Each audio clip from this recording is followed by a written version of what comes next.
Channel को subscribe करें, video को लाइक करें, कमेंट करें। 16 और 17 दो श्लोकों में फिर आपके आसानी से आज का सत्संग जो दास आपको समझाना चाहता था आसानी से समझोगे। देखिएगा, यह है अध्याय नंबर 15 का। अब श्लोक नंबर हम 16 यहां से पढ़ा था, फिर देख लेते हैं। दिवौ इमौ पुरुषौ लोके सर्च अक्षरः एव च सरे सर्वाणी भूतानि कुटस्थ अक्षर उच्यते। इन्हीं का अनुवाद पढ़ लेते हैं। 15वां अध्याय। इस संसार में नासवान सर्वनाशवान अक्षर अविनाशी दो प्रकार के पुरुष माने परमात्मा, प्रभु, ब्रह्म दो कहे। और संपूर्ण प्राणियों के शरीर ना तो नाशवान है, जीवात्मा अविनाशी कही जाती है। फिर ये 70 में मैं तुरंत कहा कि उत्तम पुरुष है तू अन्य, वो श्रेष्ठ भगवान तो इन दोनों से कोई और है। और परमात्मा इस जीवधारत जिसको भगवान कहा जाता है। ये लोग त्रयमावी से विभर्ती जो तीनों लोकों प्रवेश करके सबका धारण पोषण करता है, वो अविनाशी परमात्मा है। इन्हीं का अनुवाद। उत्तम पुरुष श्रेष्ठ भगवान तो कोई इनसे दोनों से अन्य है जो तीनों लोकों प्रवेश करके और सबका धारण पोषण करता है, अविनाशी परमेश्वर परमात्मा इस प्रकार कहा गया है। अब ये है वो जड़ संसार रूपी वृक्ष की परवरिश कहां से होती है, किससे आहार होता है, कौन पालन करता है। संसार रूपी वृक्ष की जो जड़ है ये परम अक्षर ब्रह्म है। इससे ये तीनों लोकों प्रवेश करके और सबका धारण पोषण करने वाला ये परम अक्षर ब्रह्म है, ये पूर्ण परमात्मा है, वो जो इन दोनों से सरपुरुष और अक्षर पुरुष से अन्य है। अब ये है तीनों लोकों प्रवेश करके सबका धारण पोषण करने वाला ये परमात्मा है। अब हम आपको थोड़ा सा इन भगवानों का जो अक्षेत्र दिखाएंगे कि ये कितने प्रभु हैं। जैसे एक ब्रह्मांड होता है, एक ब्रह्मांड में कौन कौन सी स्थिति है वो देखिएगा। ये एक ब्रह्मांड का लघु चित्र है। इस ब्रह्मांड का अंडे जैसी शकल है, अंडे आकार है, अंड आकार है। ये देखिए ऐसा है यहां तक। ये इसको अंड भी कहते हैं, इसको ब्रह्मांड भी कहते हैं। और इस ब्रह्मांड के अंदर जो व्यवस्था है वो हमारे शरीर के अंदर हम देख सकते हैं जब हम हमारे इन चैनलों को, कमलों को ऑन कर लेंगे मंत्रों की साधना करके। तो इसलिए इसको पिंड, शरीर को पिंड कहते हैं। जैसे एक टेलीविजन के अंदर कहीं भी कार्यक्रम हो रहा हो, वो कार्यक्रम हो रहा कहीं और देख हम टीवी पर सकते हैं, ऐसे ये शरीर हमारा है। तो पूरे ब्रह्मांड का जो नक्शा है इस पिंड के अंदर है। इसको पिंड भी कहते हैं, इसको अंड आकार है इसलिए अंड भी इसी को कहते हैं। अरे राधा स्वामी वाले ये नकली पिंड अलग बताते हैं, अंड अलग बताते हैं, ब्रह्मांड न्यारा क्या पता नहीं इनको। ये देखिएगा, तो ये इस ब्रह्मांड के अंदर क्या क्या व्यवस्था है।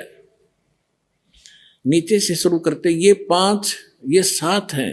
तल, अतुल, वितल, महातल, अतल, सुतल, रसातल और पाताल लोक।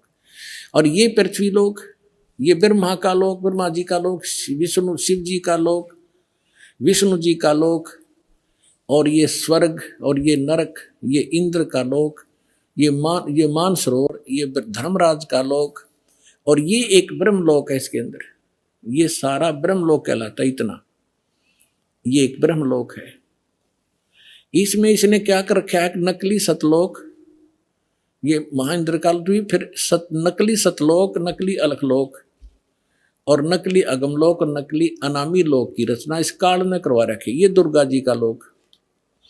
यहां इसने गुप्त स्थान बना रखा है और इस गुप्त स्थान पर कोई नहीं जा सकता इस काल की रजा से बिना।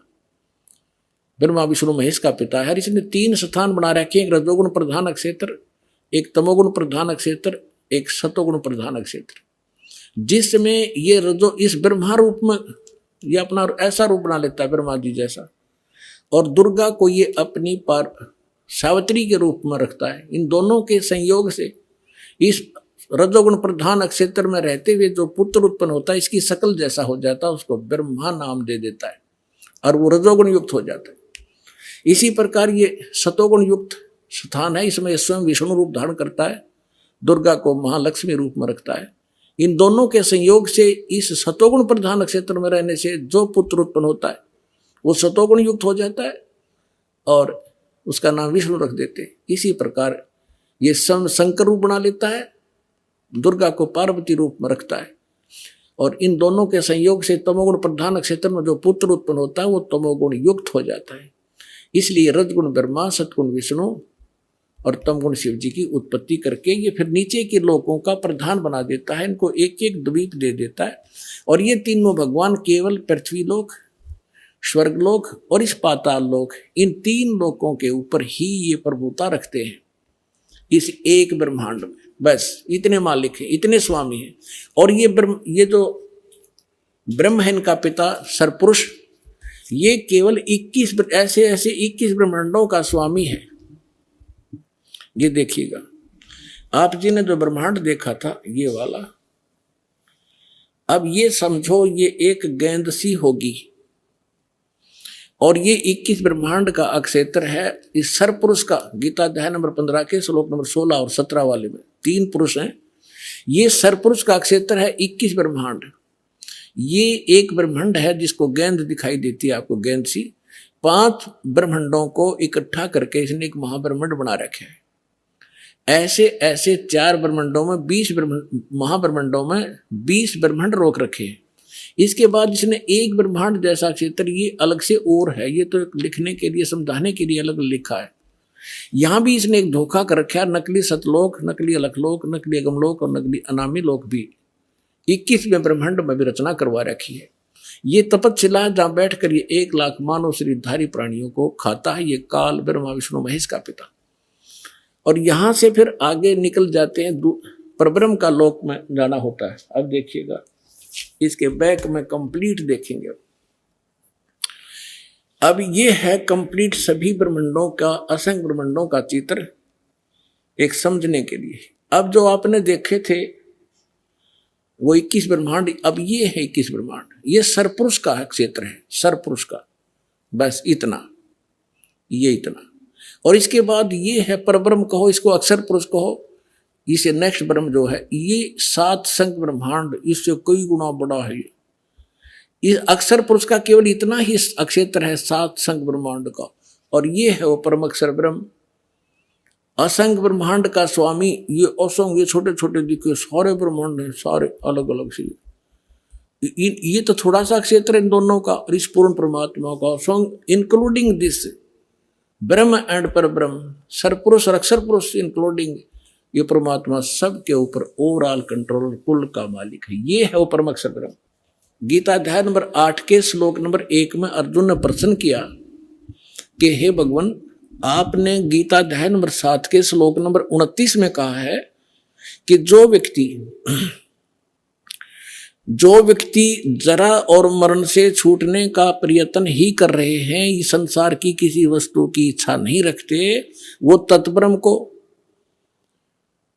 और सारे अध्यात्म को और सभी कर्मों से परिचित हैं, वही व्यक्ति यहां से जरा और मरण, जरा माने वृद्ध अवस्था का दुख, कहर बुढ़ापे का, और मरण माने मृत्यु, इन दोनों दुखों से बचने का जो प्रयत्न कर रहे हैं वो उस तत्ब्रह्म से परिचित है।